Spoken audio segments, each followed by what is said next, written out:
ఈ రోజున అనేక చర్చిలు బయట ధ్వజస్తంభాలు పెడుతున్నారు. హ్మ్. అనేక చర్చిల్లో అభిషేకాలు చేస్తున్నారు. అనేక చర్చిల్లో బోనాలు ఎత్తుతున్నారు, బతుకమ్మలు చేస్తున్నారు. అనేక చర్చిల్లో సంక్రాంతి పొంగల్ వేడుకలు చేస్తా ఉన్నారు. అనేక చర్చిల్లో మాలలు కూడా వేసుకుంటున్నారు. అవును. అరే హిందూ పద్ధతులు అన్నీ చేస్తున్నారు కదా, యాడికైతే ఉందని చెప్పేసి చర్చికి పోమని చెప్దామా హిందువులందరినీ? అట్లా పోలేరు కదా. ఇది కూడా అంతే కదండి కదా. మాకొచ్చిన ఇబ్బంది ఏంటి, మీరు ఎందుకు ఇట్లా చేస్తున్నారు అంటున్నారు. ఈ రోజున ఒక ముస్లింకి క్లియర్గా ఉంది, విగ్రహారాధన చేస్తే నువ్వు కాఫీర్ అవుతావు, కుఫ్ర్ చేయకూడదు. బహుదేవతారాధన చేస్తే నువ్వు ముష్రిక్ అవుతావు, షిర్క్ చేయకూడదు అని క్రైస్తవంలో చెప్తున్నాడు. కూడా ఉంది విగ్రహారాధన. క్రైస్తవ్యంలో నువ్వు విగ్రహారాధన చేస్తే తీసుకోవద్దని. నువ్వు కూడా అన్యుడితో పాలిభాగం పంచుకున్నట్టే పాపంలో అని చెప్పేసి చెప్తున్నావు. అవును. కాబట్టి వాళ్ళు చేయట్లేదు. అలాగే మా గ్రంథాల ప్రకారం పాషండుల ఆరాధన చేయకూడదు, శవారాధన సమాధి ఆరాధన చేయకూడదు. మన దాంట్లో కూడా ఉంది ఇట్లాంటి క్లియర్గా ఉంది, నిబంధనలు గ్రంథాల్లో ఉన్నాయి. ఉంది. పద్మ పురాణంలో ఉంది, కూర్మ పురాణంలో ఉంది, నారద పురాణంలో ఉంది, బ్రహ్మ వైవర్త పురాణంలో ఉంది, ఇక కానీ వేదంలో పొద్దున్న ఉంది, లేస్తే ఉపనిషత్తుల్లో ఉంది. శివుడిని మొక్కి సాయంత్రం దర్గాకి వెళ్ళే వాళ్ళని ఏమంటారు మరి? అందరూ తప్పు చేస్తున్నట్టే. అప్పుడు తప్పు 10 ఏళ్ల నుంచి జరుగుతుంది కాబట్టి పాతదేగా ఎప్పటి నుంచో జరుగుతుంది కదా అనుకోవటానికి లేదు. 100 ఏళ్ల నుంచి జరుగుతున్నా సరే తప్పును సరి చేసుకోవాల్సిందే. ఈ రోజున బాల్య వివాహాలు, వరకట్న నిషేధము, లేకపోతే ఇంకోటి ఏదో చెప్తా ఉంటారు, కన్యాశుల్కం అని, సతీ సహగమనం అని చెప్పేసి. అవును. ఇవన్నీ తప్పని ఎవరో చెప్పారు. అవి మధ్యలో తప్పుడు పద్ధతుల్లో వచ్చినాయి, గ్రంథాల్లో లేనివి. దాన్ని ఎవరో తప్పని చెప్పారు. వెంటనే అవును ఇది తప్పుడు విధానమే, దీన్ని మార్చుకోవాల్సిందే అని మార్చుకున్నాక ఇప్పుడు ఇది కూడా తప్పుడు విధానమే జరుగుతూ ఉంది. 100 ఏళ్ల నుంచి జరుగుతున్నంత మాత్రం తప్పు ఒప్పవదుగా.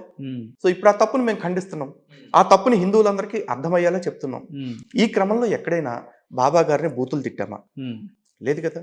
పోనీ బాబా భక్తుల్ని ఎక్కడైనా ఆ డాష్ గాడు, ఈ డాష్ గాడు, ఆ బొచ్చుగాడు, ఈ బొచ్చుగాడు మేము అన్నామా? లేదు కదా. ఇప్పుడు సాయి భక్తులు మాతో కూర్చోటానికి వాళ్ళకి వచ్చిన ప్రాబ్లం ఏంటి? అంటే మీరు వాళ్ళ మనోభావాల్ని తీవ్రంగా దెబ్బతీస్తారు అని చెప్పి ఏదో లీగల్ గా కూడా ప్రొసీడ్ అయినట్టున్నారు కదా. వాళ్ళు ఎలాగైనా డిఫెన్స్ proceed కూడా అవ్వాలి. వేసినట్టున్నారు. అదే. కరుణాసం దావా వేసిరా? సరే వచ్చిందా? 50 కోట్లకు నోటీస్ 50 పంపించారు. కోట్ల 50 కోట్లకు పంపించారు. తక్కువ అమౌంటా పెద్ద అమౌంట్ అనుకుంటారు? నాకండి, నేను ఇప్పుడున్న లివింగ్ అయితే కనుక 50 జన్లు ఎత్తాలి అది తీర్చాలంటే. కాబట్టి వాళ్ళు కేసు వేసుకోవటం వల్ల మహా అయితే వాళ్ళు నన్ను ఏం చేయగలుగుతారు అంటే లోపలేపించగలుగుతారు. కానీ లోపలికి వెళ్ళే ముందు కూడా ఒక్క మాట చెప్పేసి వెళ్తాను. సాయికి సనాతన ధర్మంలో స్థానం లేదు, సాయికి సనాతనానికి సంబంధం లేదు. సాయికి సనాతనంలో స్థానం లేదు అనడం, మీరు అనడం కరెక్టే అయినప్పుడు మీరు లోపలికి ఎట్లా వెళ్తారు? మీరు లోపల వెళ్తా అని మీరు ఎట్లా అనుకుంటారు? వాళ్ళ దగ్గర హిందువులు ఇచ్చిన డబ్బులు అడ్డంగా పెరిగిపోయి ఉన్నాయండి. షిరిడి సాయి సంస్థానం అవి కూడా హిందువులు ఇచ్చినాయి. హిందువులు ఇచ్చినవే, ఏ ముస్లిం ఇచ్చినవి కాదు, ఏ క్రిస్టియన్ ఇచ్చినవి కాదు, హిందువులు ఇచ్చినవే. ఆ హిందువుల్ని కూడా ఎలా వంచి తీసుకున్నారు వీళ్ళు? సాయి సచరిత్రలో చాలా చోట్ల రాశారు. షిరిడియే మనకి పండరీపురము, షిరిడియే మనకి కాశీ, గయా, రామేశ్వరం, కేదార్నాథ్, బద్రీనాథ్ అన్ని క్షేత్రాలకి రాశారు. అంటే షిరిడీకి వచ్చేయండి, మీరు ఎక్కడికి వెళ్ళక్కర్లేదు, షిరిడి ఒక్క చోటకు వస్తే అన్ని చోట్లకి వెళ్ళినట్లే అని చెప్పి హిందువుల్ని చాలా మందిని మిగతా క్షేత్రాలకు వెళ్లకుండా చేసి ఆ డబ్బంతటిని కూడా షిరిడి సంస్థానం హుండీలో వేయించుకుని దానాల రూపంలో, విరాళాల రూపంలో తీసుకుని తెగబలిసిపోయి ఉంది. సో ఆ డబ్బులతోటి మా మీద ఏమైనా చేయొచ్చు, ఎందుకంటే money can make many things అంటారు కదా. ఈరోజు న్యాయం కూడా చూసుకున్నట్లయితే కనుక కోర్టులో మా మీద కేసు వేశారు. మా మీద వేసిన కేసులు తప్పుడు కేసులు అని వాళ్ళకి తెలుసు. వాళ్ళు ఏమంటారు, మేము బాబా మీద అనగూడని మాట్లాడినాము, అవమానకరంగా మాట్లాడాం, అభ్యంతరకరంగా మాట్లాడాం అని చెప్పేసి అనాలి. ఇప్పుడు సాయి లీలామృతంలో సాయిబాబా తిట్టినట్టుగా లంజా కొడక అని మేము ఎక్కడైనా ఎవరినైనా తిట్టామా? సాయిబాబా తిట్టాడు ఆ పదాలు. అలాగే సాయి సచ్చరిత్రలో చూసుకుంటే ఆడవాళ్ళని సాయిబాబా అంటున్నాడు, అదొక నికృష్ట ముండా, పాపిష్టి ముండా అని సాయిబాబా స్వయంగా తిట్టాడు. మేము అలా ఎక్కడైనా సరే సాయి మతాన్ని కానీ, సాయిబాబాకి సంబంధించిన దేవుడు అంటే వాళ్ళ గ్రంథంలో ఉన్న వ్యక్తుల్ని కానీ తిట్టామా ముండా అని, లంజా కొడక అని? లేదు కదా.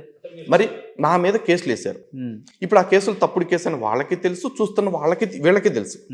కానీ వాళ్ళు ఎలా వేయగలిగారు? వాళ్ళకున్న అధికార బలంతో, వాళ్ళకున్న అర్ధ బలంతో. ఈరోజు అంత డబ్బు నా దగ్గర లేదు. నేను ఈ కేసుని ఫైట్ చేయడానికి లాయర్తో మాట్లాడుతుంటే ఏ లాయర్ దగ్గరికి వెళ్ళినా సరే పర్లేదండి, బయట వాళ్ళ దగ్గర అయితే మేము ఒక 2 lakhs అట్లా తీసుకుంటాం, మీరు హిందువులే కాబట్టి ఒక 2 lakhs ఇవ్వండి చాలా అంటున్నారు. బయట వాళ్ళకైతే 2 lakhs తీసుకుంటారు, మాకైతే 2 lakhs చాలా అంటున్నారు. అంటే మరి న్యాయం ఇంత ఖరీదైపోయిన తర్వాత, అండ్ ఇంకోటి చాలా మంది ఏమంటారంటే న్యాయం ఎప్పటికైనా గెలుస్తుంది అని చెప్పేసి అంటారు. కానీ ఇప్పుడున్న పరిస్థితుల్లో గెలిచిన ప్రతిదీ కూడా న్యాయం కాదండి.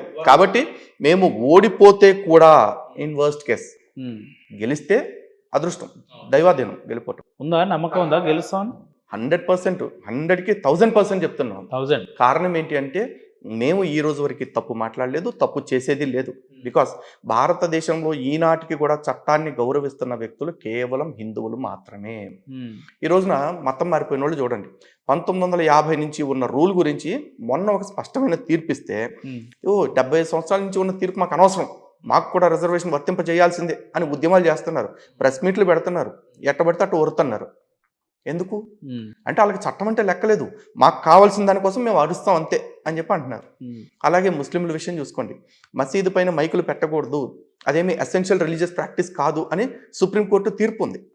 కానీ ఎవరు అట్లా మాట్లాడతలేదే. ఇప్పుడు కూడా రోజుకి 5 సార్లు అజాన్లు ఇస్తూనే ఉన్నారుగా. ఎందుకు? ఎందుకంటే వాళ్ళు ఎవరికి చట్టాల మీద గౌరవం లేదు. శుక్రవారం అంటే రాళ్లవారం కింద మార్చేశారు. అలాగే రోడ్ల మీదకి వచ్చేసి నమాజులు చేస్తున్నారు. ఇవన్నీ చట్టాన్ని గౌరవించేవాడే చేస్తాడు. శుక్రవారం అంటే రాళ్లవారమా? అంతే అయిపోయింది కదా. ఏదన్నా చిన్న ఇష్యూ జరిగితే శుక్రవారం రాళ్ళు వేసుకుని బయటకు వచ్చేస్తున్నారు. కానీ హిందువులమైన మేము ఈ రోజు కూడా మెజారిటీలుగా ఉంటూ మా దేశంలో మేము ఒక గణపతి మండపం పెట్టుకోవాలంటే police permission, fire permission, municipal permission అన్నీ తీసుకుంటున్నాం, ఎలక్ట్రిక్ పర్మిషన్ అన్ని. ఎవరిని గౌరవిస్తున్నాడు? ఎవడు ఈ దేశంలో వ్యవస్థలను గౌరవిస్తున్నాడు? మేమే కదా. సో సాయి విషయంలో అంటే భారతదేశంలో ఉండాలంటే జై శ్రీరామ్ అనాల్సిందే, అలా అనకపోతే మీ ఇబ్బలుతుంది అనే విధానంలో ఆర్ఎస్ఎస్ కానీ, ఈ హిందూ సమాజం కానీ, ఈ బీజేపీ కానీ ఇట్లా ఈ హిందూకు సంబంధించిన వ్యక్తులందరూ ఈ రకంగా ప్రవర్తిస్తారనేది వాళ్ళ వాదన. ఈ దేశంలో ఉండాలంటే వందే మాత్రం పాడాలంతే, ఇది అందరి నినాదం. ఇప్పుడు దేశభక్తులు పాడతారు కదా, వందే మాత్రం పాడరు, క్రైస్తవులు పాడరండి. కారణం ఏంటి అంటే క్రైస్తవులు వందే మాత్రం పాడరు, ఎందుకంటే ఈ భూమి తల్లికి మేము నమస్కరిస్తున్నాము అని చెప్పేసి అర్థం వస్తుంది. కాబట్టి మేము అల్లాకి తప్ప, మేము యేసుకి యెహోవాకి తప్ప మరి ఎవరిని దేవతగా భావిస్తూ మేము మొక్కము అంటున్నారు. కానీ హిందువునైన నాకు జనని జన్మభూమిశ్చ స్వర్గాదపి గరీయసి అని మాకు రాముడు చెప్పాడు. అలాగే మాకు వేదం చెప్తుంది, మాతా పృథివీ పుత్రోహం పృథివ్యాహ అని, అంటే ఈ భూమి నా తల్లి, నేను ఆమె పుత్రుణ్ణి అని చెప్పేసి. ఈరోజు ఒక లాజికల్ థింగ్ మాట్లాడుకుందామండి. దేవుణ్ణి మీరు చూసారా? నేను చూసానా? ఒక ముస్లిం చూసాడా? ఓవైసీ కానీ, అసదుద్దీన్ ఓవైసీ కానీ, అక్బరుద్దీన్ ఓవైసీ కానీ చూసాడా? లేదు. యేసుక్రీస్తుని ఈ క్రిస్టియన్ పాస్టర్లు ఇవ్వడం చూసారా? ఎవరు లేరు. దేవుడు అనేది నమ్మకం, తల్లి భూదేవి నిజం. ఎందుకంటే లైవ్ లో మనం ఉన్నాం కాబట్టి, లైవ్ లో మనం ఉన్నాం, ఈ నేల మీద పుట్టాం, ఈ నేల మీద నడుస్తున్నాం, ఈ నేల మీద పండిందే తింటున్నాం, చస్తే ఈ నేలలోనే కలిసిపోతున్నాం. ఇంకా హిందువుల్ని అగ్నితోటి కాలుస్తారు, పంచభూతాల్లో కలిపేస్తారు. కానీ ఈ క్రైస్తవుల్ని, ముస్లింల్ని ఈ తల్లి గుండెల్లో దాచుకుంటుంది, కడుపులో పెట్టుకుంటుంది చచ్చిన తర్వాత కూడా. మరి పుట్టించి నిన్ను పోషించి నువ్వు వెళ్తే తనలో కలిపేసుకుంటూ, నువ్వు చస్తే తనలో కలిపేసుకుంటున్న ఈ తల్లిని తల్లి అని గౌరవించడానికి రోగం ఏంటి? ఇదే మేము అడుగుతాం. అంతే తప్ప జై శ్రీరామ్ ప్రతోడు అనాల్సిందే అని ఇంతవరకు మేము ఎక్కడ డిమాండ్ చేయట్లేదు. హిందువులందరూ జై శ్రీరామ్ అనాలి, అదే మా విధానం. అది మన హక్కు, అది వద్దన్న అంటారు. కానీ ఇప్పుడు ఏంటంటే, ఇప్పుడు టార్గెట్ మొత్తం అంతా కూడా హైందవ సమాజం అయిపోయింది. ఇటు ముస్లింలు వీళ్ళ మీద పక్కన ముస్లింలు, ఓ పక్కన క్రైస్తవులు, ఓ పక్కన నాస్తికులు, ఓ పక్కన కమ్యూనిస్టులు, ఓ పక్కన సూడో సెక్యులర్. కమ్యూనిస్టులు కూడా కలిపేసి, కమ్యూనిస్టులకు కూడా హిందుత్వమే టార్గెట్. సూడో సెక్యులర్లు ఒక పక్కన. ఇది కాకుండా హిందువుల్లోనే కొన్ని ఫేక్ బ్యాచ్లు ఉన్నాయి, proxy Hindus, pseudo Hindus, secular Hindus. ఇది కాకుండా ఈ బ్రహ్మకుమారిస్ అని చెప్పేసి, త్రైత సిద్ధాంత భగవద్గీత అని చెప్పేసి, సాయి భక్తులు అని చెప్పేసి, బాబా రాంపాల్ అని చెప్పేసి, ఓమోజయ అని చెప్పేసి, వీళ్ళంతా ఎవరు? మరి వీళ్ళంతా కూడా హిందువులే టార్గెట్, అందరూ హిందువులే టార్గెట్. ఈరోజు ఇక్కడ మేము నిరంకారి అని చెప్పేసి, తొక్కలో స్వామి అని చెప్పేసి సమాజాలు పెట్టుకుని కూర్చుంటారు. వాళ్ళందరూ ఏం చెప్తారంటే, హిందువుల్ని మనం ఒక దేవతని ఆరాధించాలి, మనం విగ్రహారాధన చేయకూడదు అంటారు. ఎవడి పద్ధతుల్లోకి ఎవరిని తీసుకెళ్తున్నాం? సనాతన ధర్మం అంటేనే బహుదేవత ఆరాధన, బహువిధ ఆరాధన. అలాంటి సనాతనాన్ని నువ్వు సంకుచితత్వంగా మార్చేసి నువ్వు ఒకచోటే ఆగిపోవాలి అని హిందువుల్ని సంకుచితంగా మారుస్తున్నావంటే you are taking half way to Islam and Christianity. దీనివల్ల సనాతన ధర్మానికి భవిష్యత్తులో నష్టం కదా. సనాతన ధర్మం యొక్క విశాలత్వాన్ని తగ్గించట్లేదా? అంటే మీ ఉద్దేశంలో నిజమైన హిందూ అంటే అర్థమైంది, సెక్యులర్ హిందూ అంటే అర్థమైందో చెప్పండి. హిందువులలో కూడా సెక్యులర్ ఉన్నారంటే యాక్సెప్ట్ చేస్తారు కదా? ఉన్నారు. నా దృష్టిలో నిజమైన హిందువు అంటే ఎవరైతే భగవద్గీతలో శ్రీకృష్ణుడు చెప్పాడు, తన జీవితాన్ని, తన విశ్వాసాన్ని తాను నిండుగా పాటించాలి, తనకి ఫలితంతో సంబంధం లేకుండా తన కర్మ చేసుకుంటూ వెళ్లాల్సిందే. కానీ తన ధర్మానికి హాని కలుగుతుంటే ప్రతివాడు తిరగబడాల్సిందే. అలా తన ధర్మానికి హాని కలుగుతుంటే కూడా దేవుడు వస్తాడు, దేవుడు చూసుకుంటాడు అని దైవాధీనంగా భారం వేసాయి అని ఎవడైతే హిందువులకి చెప్తాడో వాడు ఖచ్చితంగా యాంటీ హిందూ. ఏ హిందువు అయితే నా ధర్మం కోసం మనం ఎందుకు పోరాడాలి అయ్యా, అంత భగవంతుడు చూసుకుంటాడు అంటాడో అలాంటి ప్రతివాడు కూడా సనాతన ధర్మానికి హానే. ఇప్పుడు నాకు తెలిసిన ఒక చాలా పెద్ద వ్యక్తి ఉన్నాడు, ఆయన రాముడిని మొక్కుతాడు, కృష్ణుని మొక్కుతాడు, శివుణ్ణి మొక్కుతాడు, ఎల్లమ్మ టెంపుల్కి పోతాడు, అన్ని దేవుళ్ళకి వెళ్తాడు. అట్ ది సేమ్ టైం వాళ్ళ మిత్రులు ఎవరైనా ఇన్వైట్ చేస్తే దర్గాకు కూడా పోతాడు, టోపీ వేసుకుంటాడు, చర్చిలకు పోతాడు, కేక్ తింటాడు, ఆడికి సండేస్ కూడా పోతాడు అప్పుడప్పుడు. సో ఇప్పుడు ఆయన ఏమనాలి, హిందూ అనాలా అంటే సెక్యులర్ హిందూ అనాలా, ఎట్లా చూస్తారు మీరు అలాంటి వ్యక్తుల్ని? ఇది కొంచెం కాంప్లెక్స్ ఆన్సర్ అండి. కారణం ఏంటంటే కేవలం మసీదుకి చర్చికి వెళ్ళినంత మాత్రం ఆయన ఇప్పుడు బూతులు తిట్టాల్సిన అవసరం లేదు. కొన్ని సందర్భాలు కొన్ని పరిస్థితులు కూడా ఉంటాయి. ఈరోజు నరేంద్ర మోడీ గారు ఉన్నారు, యోగి ఆదిత్యనాథ్ గారు ఉన్నారు. వాళ్ళ హిందుత్వం గురించి కొత్తగా మనం సర్టిఫికెట్ ఇవ్వాల్సిన అవసరం లేదు. కానీ నరేంద్ర మోడీ గారు కూడా చర్చికి వెళ్తూ ఉంటారు క్రిస్మస్ అప్పుడు, లేకపోతే కొన్నిసార్లు మసీదులకు వెళ్తుంటారు. యోగి ఆదిత్యనాథ్ గారు అయితే ఒకసారి దర్గాకి కూడా వెళ్ళారు. అంత మాత్రం వాళ్ళని తప్పు పట్టలేం. తప్పు ఎక్కడ పట్టాల్సి వస్తుంది అంటే నరేంద్ర మోడీ గారు చర్చికి వెళ్తే ఒక కిరస్తాని మోక వాళ్ళ సోషల్ మీడియా పేజెస్లో ఎవడైనా సరే చివరికి యేసు కాళ్ళ దగ్గరికి రావాల్సిందే అని చెప్పి పోస్టులు పెట్టారు. మీరు కూడా చూసే ఉంటారు కదా. మరి అది ఎవడ సంస్కారం? వెళ్ళిన నరేంద్ర మోడీ గారి సంస్కారమా, లేకపోతే ఈ పోస్ట్ పెట్టినోడు సంస్కారమా? ఎవడి మతం ఎవడికి మంచి నేర్పుతుంది? ఇలాంటి దిక్కుమాల పద్ధతుల్ని నేర్పే మతాలు మానవత్వానికి ప్రమాదమా కాదా? ఇప్పుడు ఎదటివాడి విశ్వాసాన్ని నేను గౌరవించా, అరే వాడు మన విశ్వాసాన్ని గౌరవించాడరా అన్న కనీస ఇంగితం లేకుండా వాడికి మా దేవుడి కాళ్ళ దగ్గరికి రావాలి అంటున్నాడు. మీ యేసుకి ఛాలెంజ్ చేస్తున్నా, లైఫ్ టైం ఛాలెంజ్. మీ యేసుకు గనక దిక్కుంటే, మీ యేసుకు గనక కొంచెం అన్న పౌరుషం ఉంటే, మీ యేసుకు శక్తి ఉంటే లలిత్ కుమార్ చేత యేసు ప్రార్థన చేయించండి. సాధ్యం కాదా? దమ్ముంటే చేపించమనండి, ఎలాంటి పరిస్థితి అయినా కల్పించి చేపించమనండి. లలిత్ కుమార్ లెక్కనే హిందుత్వ సమాజంలో మీ లెక్కనే ఎందుకు ఇట్లా కరాఖండిగా ఉండలేకపోతుంది? హైందవ సోదరులు ఎందుకు ఉండలేకపోతున్నారు? 75 ఏళ్ల నుంచి మనకు అలవాటు చేసిన ఈ కుహనావాదం ఏదైతే ఉందో దాని కారణంగా, అలాగే 100 ఏళ్ల నుంచి మన సనాతన ధర్మంలోకి వచ్చి జొప్పించుకుని ఈ అందరు దేవుళ్ళు ఒక్కటే అని చెప్పిన సాయి మతం లాంటి మతాలు ఏవైతే ఉన్నాయో, ఇలాంటి వాటి వల్ల ఇలాంటి దౌర్భాగ్య పరిస్థితి మనకు వచ్చింది. ఆ పరిస్థితిని దాటించి హిందువుల్ని మళ్ళీ స్వచ్ఛ సనాతనం వైపు నడిపించాలన్నదే మా అందరి తాపత్రయం. ప్రశ్న ఒక పాస్టర్నో లేదంటే ముస్లిం వ్యక్తులకు సంబంధించిన అడిగితే వాళ్ళు ఏమంటారంటే, హైందత్వ సమాజంలో అనేకమైన మిస్టేక్స్ ఉన్నాయి, లేదంటే హిందువులు రామాయణం పట్ల, భగవద్గీత పట్ల వీళ్ళకి విశ్వాసం లేదు కాబట్టి మా మతాలను నమ్ముతున్నారు, అందులో తప్పేముంది అంటారు.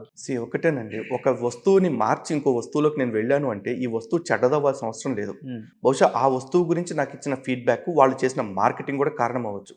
ఈ రోజున మొహం పొలతో ప్రెస్ చేసుకోవటం అనేది చాలా ఆరోగ్యకరము అని చెప్పేసి చాలా మంది చెప్తారు. మీరు మార్కెటింగ్ అని చెప్తాను సార్, మీరు మార్కెటింగ్ అని చెప్తున్నారు ఒక్క మాట. కానీ మన హిందూ సంస్కృతి సాంప్రదాయాలలో మనం ఎక్కడ కూడా మార్కెటింగ్ చేసుకోం. ఏంటి, పొద్దున్న లేస్తే మనం ముఖం నేను అదే చెప్తున్నా, లేదంటే వైష్ణవి మంత్రం వినాలని, లేదంటే మన గడపలకు పసుపు నీళ్లు రాసుకోవాలని, ఇందాక చెప్పినట్టు అలుకు నీళ్లు చల్లుకోవాలని ఎక్కడ కూడా మార్కెటింగ్ లో లేదు కదా. అవి మన సంస్కృతి సాంప్రదాయాలు మన తాతలు ముత్తాతలు చెప్పిందే కదా, అవి మనం ఫాలో అవుతున్నప్పుడు. అదే చెప్తున్నా, చెప్పండి. ఇప్పుడు మొహం పొలతో మొహం కడుక్కుంటే అనేక రకాల బెనిఫిట్స్ ఉన్నాయి. నోటికి బెనిఫిట్స్ ఉన్నాయి, అలాగే డయాబెటిక్ దీనికి కూడా బెనిఫిట్స్ ఉన్నాయి. కానీ మనం దేన్ని వాడతాం? రోజు మొహం పొల వాడతామా? కోల్గేట్ పేస్ట్ వాడతాం, అన్ని రకరకాల బ్రాండ్స్ టూత్ పేస్ట్లు వాడతాం. ఆ టూత్ పేస్ట్ వాళ్ళు ఏమన్నారు ఒకప్పుడు, సునీల్ శెట్టి గారు యాడ్ వచ్చింది నాకు దూరదర్శన్లో బాగా గుర్తు. ఆయన ఒకరోజు బొగ్గుతో టూత్ పేస్ట్తో బ్రష్ చేసుకుంటూ, ఏమిటి బొగ్గు వాడుతున్నావా, ఇదిగో పళ్ళ పొడి అంటాడు. అప్పటి నుంచి ఆయన బొగ్గు వేసి పళ్ళపొడి వాడతాడు. ఇవాళ కోల్గేట్ టూత్ పేస్ట్ ఏంటి? కోల్గేట్ చార్కోల్ సాల్ట్ అయిపోయింది, Colgate active salt, Colgate neem Shakti. ఎవడెవడ దారికి వచ్చాడు? దిక్కు సనాతన ధర్మమే. ఎవరికైనా సరే తిరిగి సనాతన ధర్మానికే ప్రతి ఒక్కడు మళ్ళీ రావాల్సిందే. అలాగే అనేక ఆచారాలు, అనేక పద్ధతులు కూడా ఈ రోజు కూడా చూసుకోండి. మొన్న వెస్ట్రన్ కమోడ్స్ వచ్చినాయి. వెస్ట్రన్ కమోడ్స్లో ప్రతి వాళ్ళు స్టైల్గా కూర్చొని రిలాక్స్డ్గా స్టూల్ వెళ్తున్నారు, అవునా? కానీ తర్వాత మొన్న ఉపాసన గారు, రామ్ చరణ్ గారి భార్య ఒక పోజ్ ఇచ్చారు ఒక 2-3 years బ్యాక్. అంటే ఇండియన్ స్టైల్ ఆఫ్ ఏదైతే ఉంటుందో అది వాడాలి అని చెప్పేసి ఇట్లా మోకాళ్ళ మీద కూర్చుని. ఎందుకు అంటే దానివల్ల కంటే కూడా దీనివల్ల ఉదర సంబంధిత సమస్యలు ఏవైతే ఉంటాయో అవి తొందరగా క్లియర్ అవుతాయి అని చెప్పేసి చెప్పారు. అంటే మళ్ళీ ఎవరు చెప్పారు ఇదంతా? అంటే ఒకనాటి ప్రాచీన పద్ధతులు మన పెద్దవాళ్ళు ఏవైతే చెప్పారో అవన్నీ ఇప్పటికీ అవే ఉన్నాయి. ఈ రోజున భగవంతుడి విషయంలో కానీ, గ్రంథాల విషయంలో కానీ చూసుకుంటే సనాతన ధర్మానికి మిగతా మతాలకి తేడా ఉంది. సనాతన ధర్మంలో ఫస్ట్ భగవద్ ఆరాధన చేయాలంటే శుచి, శుభ్రత, ఆచారం, నిష్ట ఇవి కంపల్సరీ కావాలి. అదే